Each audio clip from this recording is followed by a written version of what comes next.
Hola, ¿qué tal? Gracias por acompañarnos en esta presentación de la tradicional revista del Museo del Holocausto de Buenos Aires, Nuestra Memoria, revista dedicada al conocimiento académico y a las investigaciones, a la actualidad de lo que son los debates sobre la memoria de la Shoah.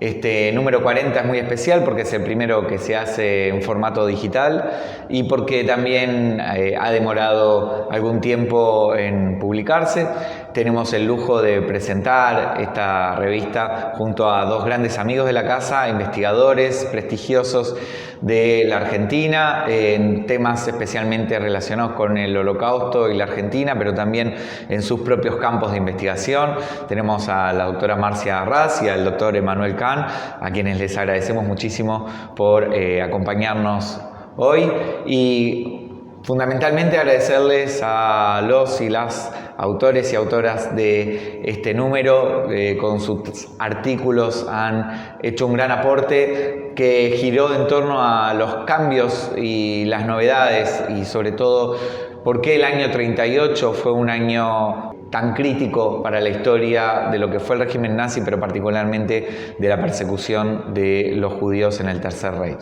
Agradecemos a Franco Fiumara, a Alberto Gentili, a Julián Schwinderman, a Ariel Raber, a Marcia Arras y a Emanuel Kahn, Silvia Glosser, Alejandra Jefes, Abraham Silverman y a Arnoldo Zipperman, Zichrono Libraja, quien lamentablemente falleció hace un tiempo, y le enviamos un cálido saludo a la familia.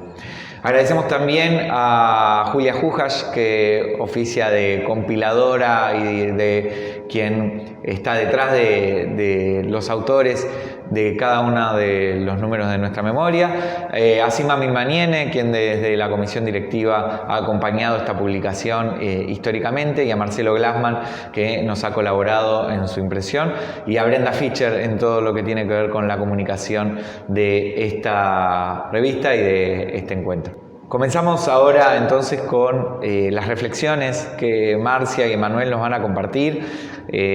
sobre lo que fue el año 38 como una bisagra, como un punto crítico, como un año decisivo. Son los distintos nombres que se le ha dado a este año, que ha producido un antes y un después para la vida de los judíos en el Tercer Reich, que ha acelerado los tiempos también de lo que fue el proyecto de expansión nazi en Europa, en este caso todavía sin guerra, pero va a marcar las pautas de lo que luego en el año 39 va a ser el inicio de la Segunda Guerra Mundial y la expansión por toda Europa. Los judíos, recordemos, hasta ese año venían padeciendo la legislación antijudía, también el hostigamiento público, la estigmatización como una raza inferior destinada a ser erradicada de Alemania, y los nazis queriendo producir la emigración masiva de los judíos de Alemania. Y en ese sentido los números son elocuentes. Un 25% de los judíos emigran de Alemania entre 1933 y 1938, y otro 25% emigra entre 1938 y 1939. Detrás de esta introducción también está esta pregunta de por qué durante ese periodo tan crítico, tan peligroso también, se vuelve peligroso estar en Alemania luego especialmente del pogrom de noviembre, porque esta emigración empieza a darse de una forma tan intensiva, y siendo que el objetivo de los alemanes era la emigración de los judíos a Alemania. Vamos a conversar con Marcia Arras para la primera respuesta. Marcia, te escuchamos. Gracias, Johnny, por la invitación. Antes que nada, y de empezar con el número, de este número de Nuestra Memoria, creo que lo más importante es referirnos a la importancia de Nuestra Memoria, que es la única publicación, creo yo, en Argentina que trata asuntos que tienen que ver con el Holocausto, escritos, por supuesto, en lengua española y por investigadores o especialistas o personas interesadas en el tema, y que aportan, y me parece que dan una perspectiva muy importante al tema. También tengo que destacar muchísimo a Sima, porque es sé que es un gran motor detrás de esta publicación. Con respecto a este número en particular, me parece que es absolutamente bienvenido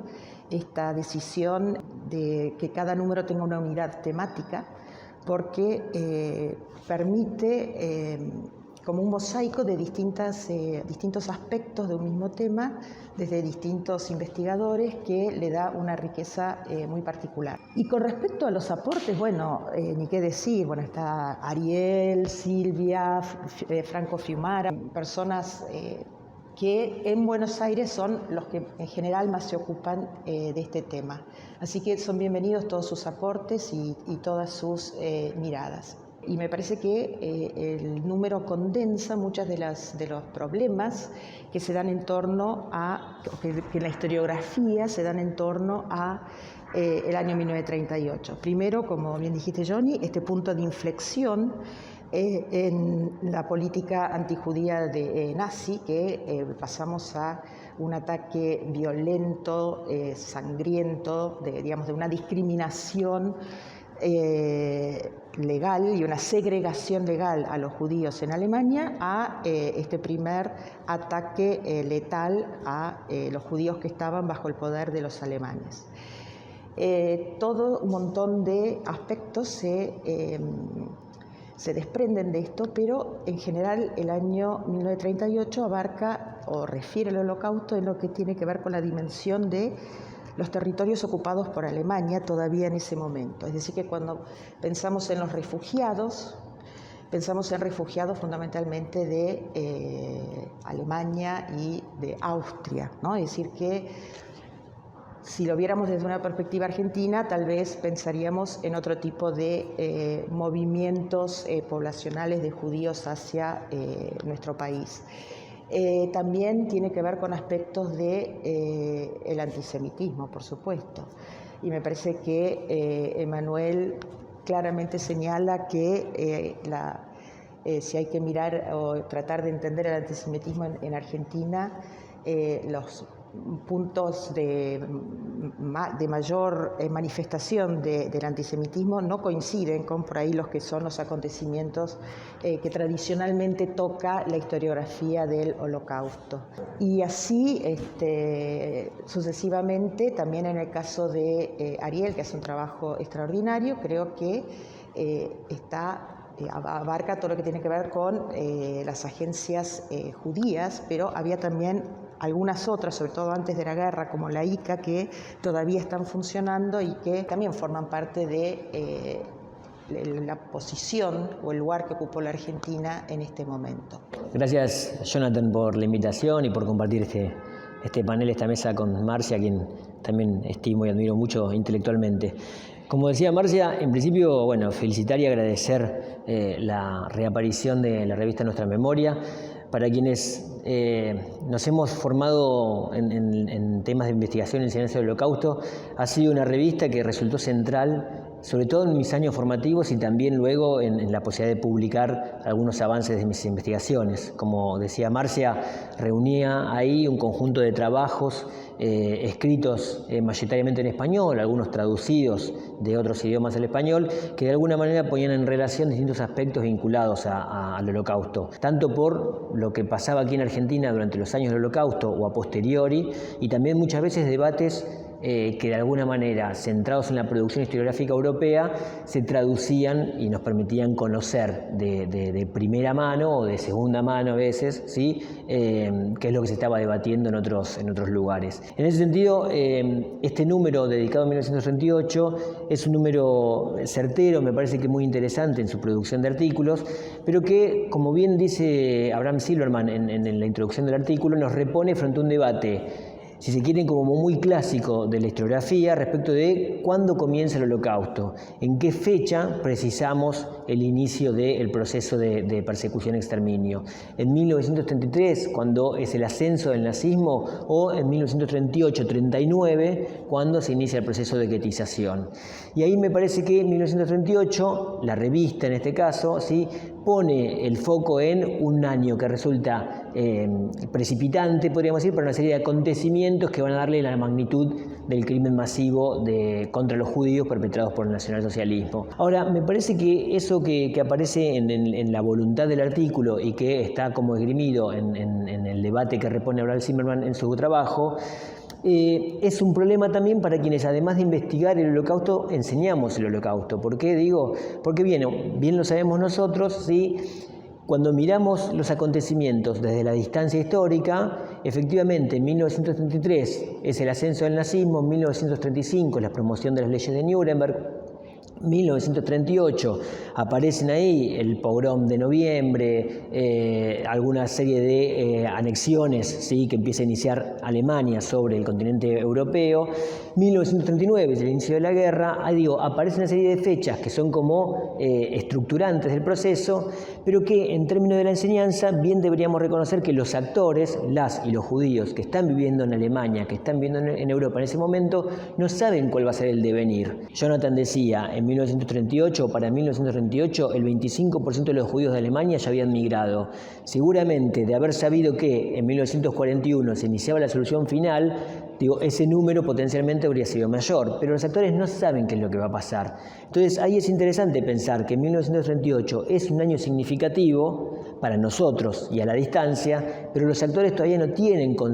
real conciencia de qué es lo que va a pasar. El juego todavía está abierto. Y en ese sentido es interesante ese año 38. ¿Por qué? Porque de alguna manera suceden cosas en Alemania, suceden cosas en Europa, pero no solo están sucediendo en Europa, también están sucediendo en el resto de los continentes. Y eso es interesante también porque de alguna manera lo que repone es esta dimensión de que el Holocausto no es una experiencia meramente europea, es una experiencia de carácter global. ¿Qué quiero decir con esto? Bueno, es el año del pogrom de noviembre, pero también de la conferencia de Evian, por ejemplo, donde los países, tanto europeos como los Estados Unidos, como los países latinoamericanos, están discutiendo qué hacer con la situación de los refugiados. De alguna manera adelantándose, ¿sí?, a la cuestión de, qué va a pasar con los judíos cuando se inicie la guerra, cuando se inicie el proceso de exterminio. El año 38, y como bien aparece en los artículos, pienso en el caso del texto de Ariel Raber, que lo citó Marcia, pienso en el caso del texto de Silvia, el caso del texto de Franco Fiumara, de alguna manera abren, ¿sí?, un escenario donde la cuestión de qué está pasando con los judíos en Europa es discutida en Argentina, ya sea por las campañas de solidaridad, ya sea porque están llegando refugiados, ya sea porque hay una masiva movilización de partidarios del nacionalsocialismo en las calles de Buenos Aires. En ese sentido, el año 38 es una bisagra para nosotros mirados desde aquí, pero lo que la revista recupera es ese espíritu del año 38 vivido por los actores, ya sea en la Europa, pero también, ¿sí?, en la ciudad de Buenos Aires, en Argentina o en América Latina. Y en ese sentido, la revista me parece como un buen aporte para pensar justamente, ¿sí?, cuáles son las vicisitudes o cómo se vivió el proceso del exterminio, del genocidio de los judíos en Europa, pero particularmente en Argentina. Bueno, muchas gracias Marcia, Manuel, por sus reflexiones, y ahora vamos a pasar a la segunda parte donde les voy a dejar una pregunta a cada uno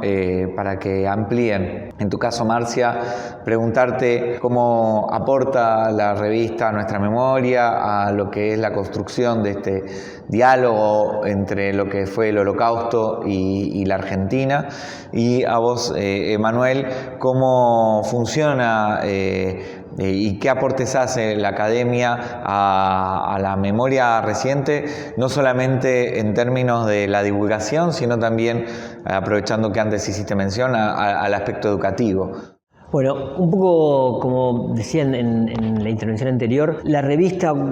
es un aporte en el sentido de poder muchas veces mostrar, tanto en Argentina, creo yo, como a nivel internacional, qué es lo que se produce en nuestro país y en habla hispana vinculado a la investigación del Holocausto. Y en ese sentido me parece que la tarea de investigación no es una tarea, encriptada en sí mismo en los proyectos personales, ya sea en el marco de universidades, de agencias de investigación científicas y demás,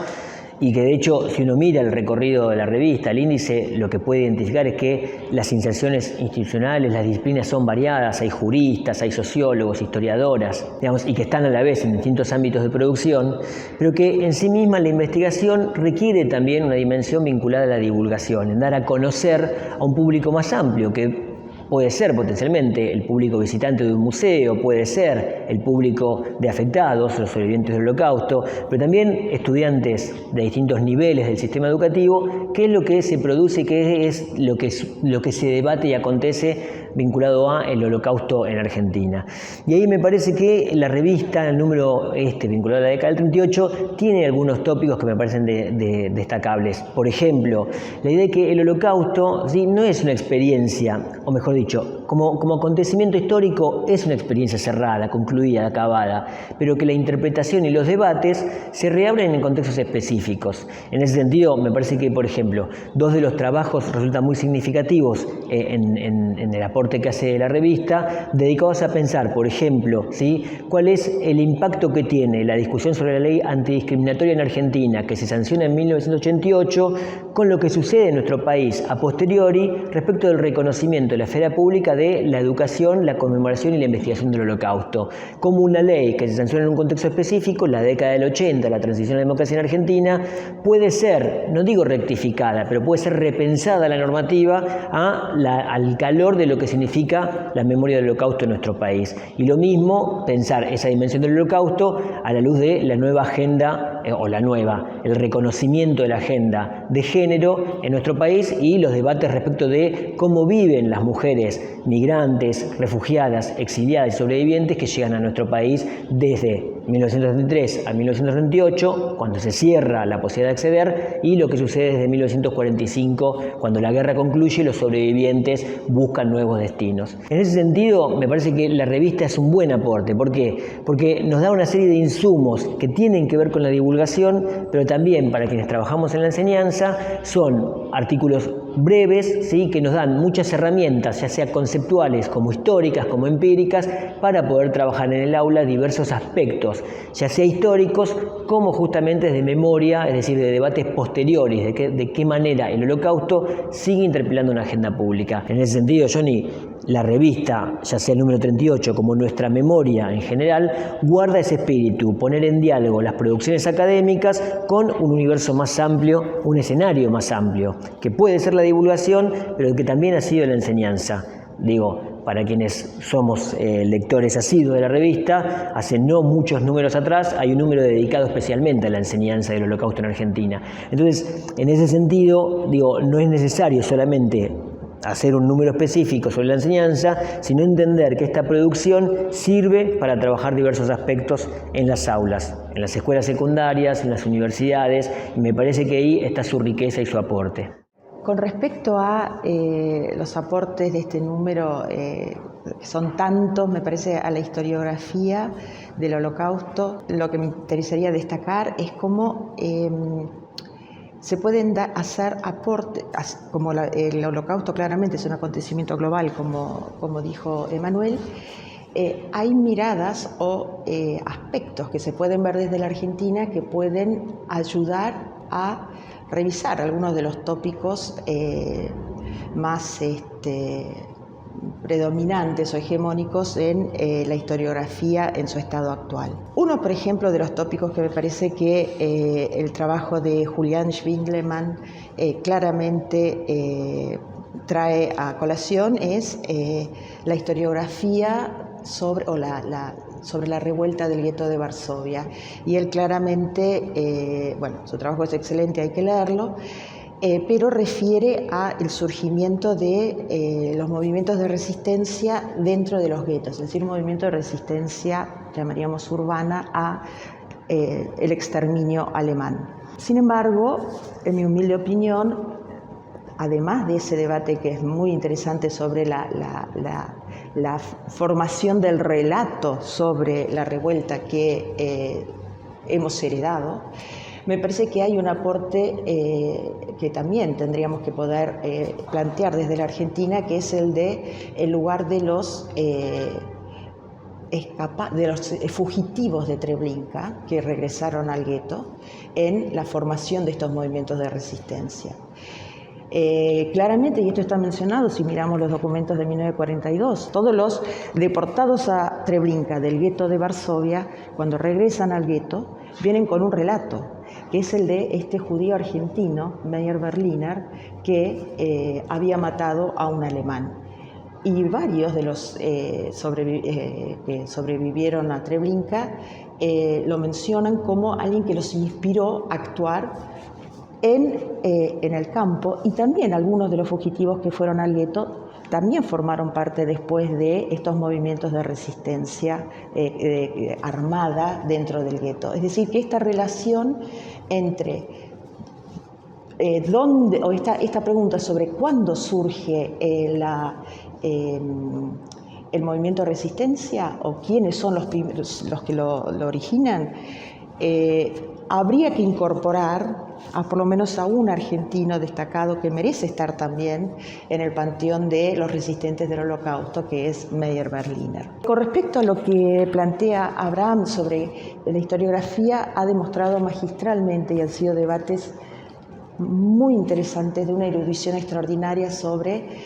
la política nazi antijudía y cuándo y cómo y por qué se toma la decisión o sea, la evolución de esta política que de una segregación legal termina en un exterminio en masa, con el objetivo de la destrucción total de los judíos. Pero también me parece que la visión que podría aportarse desde la Argentina, que fue un país neutral durante la mayor parte de la contienda, es la del conocimiento que tenían los diplomáticos de países neutrales que estaban en el territorio. Porque ya está demostrado, esto los habla que funcionarios, el primer ejemplo que se tiene, caso que se conoce es de un funcionario chileno en Praga, un funcionario consular, que el 24 de octubre de 1941 ya está en conocimiento del plan de exterminio masivo. Yo estoy segura que afirmo que en diciembre de 1941 también la Embajada de Argentina en Berlín está enterada del plan de exterminio total y así lo informa a Buenos Aires. Entonces, estas cuestiones sobre cuándo el mundo se enteró de lo que estaba pasando debe ser matizado o visto, me parece, desde una perspectiva diferente, y en este sentido me parece que hay muchas fuentes que se produjeron en lengua española durante el Holocausto que también pueden dar un aporte y una perspectiva muy importante. Y por último, otro aspecto que me parece que también es muy interesante de lo que dijo Emanuel, uno de los puntos nodales de la historiografía, que es la conferencia de Evian, y esta visión ex post facto que solemos tener, digamos que se la mira a la conferencia de Evian como que el mundo no aceptó a los refugiados alemanes, pero también pienso que estaría bueno entender desde una perspectiva argentina que la Argentina seguía favoreciendo la inmigración a el país, la inmigración de quien fuera, no quería o no estaba tan abierta a la recepción de refugiados, porque consideraban que su permanencia en el país iba a ser transitoria, pero sí estaba abierta a la recepción de inmigrantes. Si consideramos la cantidad que todos los meses llegaban desde Gdynia 2 barcos trayendo inmigrantes polacos, en su enorme mayoría judíos, hasta que empezó la guerra que impidió el tránsito marino, lo que podemos ver es que tal vez no entraron todos los refugiados alemanes o austríacos que querían entrar, pero que no se restringió la inmigración judía. Y lo mismo pasa con la inmigración de la ICA, que hasta mediados de 1940 sigue abierta para los judíos, ilegal en el país. Es decir que me parece que hay un montón de tópicos, no quisiera dejar de mencionar el aspecto de Silvia Glosser como musicóloga que siempre nos trae un esbozo de todo un mundo que aportaron los refugiados judíos a la cultura argentina. También que está mencionada y citada por Emanuel los trabajos de Malena Chinsky sobre la memoria del Holocausto. Creo que la Argentina, por ser un país neutral y por no haber censura en la prensa, el conocimiento de lo que estaba sucediendo en Europa fue distinto de lo que fue en Gran Bretaña, en Estados Unidos, que fueron países beligerantes. Entonces, todo esto tuvo un impacto muy importante en lo que habla Ariel de estas asociaciones de ayuda a los judíos en Europa, ayuda que llegaba de Argentina, y en lo que después fue la memoria del Holocausto en la Argentina. Bueno, muchas gracias Emanuel Kahn, Marcia Ras, por acompañarnos en esta presentación de la revista Nuestra Memoria, el número 40, y que esperamos que pronto reactivar con mayor frecuencia esta revista que como bien ustedes señalaron y obviamente para nuestro museo es histórica de la institución, pero además tiene un aporte muy importante y una vigencia en sus contribuciones. Queremos agradecer nuevamente a quienes contribuyeron con sus artículos y voy a leer para que sepan un poco la heterogeneidad de voces y de miradas y perspectivas sobre este número 40. El primer artículo es de Franco Fiumara, Las ambigüedades argentinas durante el Tercer Reich. Alberto Gentili escribe 33 años no es nada, algunas observaciones sobre la ley denominada ley antidiscriminatoria. Mila 18 versus Muranovka 7, una grieta en el gueto de Varsovia. Es el artículo Julián Schlinderman que recién comentaba Marcia. Las organizaciones de socorro y la recepción de los sobrevivientes del Holocausto en Argentina, cuyo autor es Ariel Raber. Los Munstock, una familia argentina damnificada durante el pogromo de noviembre, por Marcia Ras. La recepción del Holocausto en Argentina, visibilidad y usos de una experiencia sensible, por Emanuel Kahn. Hermann Ludwig, un músico en el teatro, el artículo de Silvia Glosser, el de Alejandra Jeffes, una historia de mujeres y fronteras. Abraham Silverman, histórico, autor de artículos para esta revista y miembro de esta casa. Y para todos los hombres del mundo que quieran habitar en el suelo argentino, aquí Abraham citando a la Constitución. Y por último, Arnoldo Zipperman, Sichronlor y Brajá, reflexiones sobre legalidad y holocausto. Muchísimas gracias por acompañarnos y ya pueden descargar a partir de este momento la revista en sus computadoras y dispositivos. Hasta luego.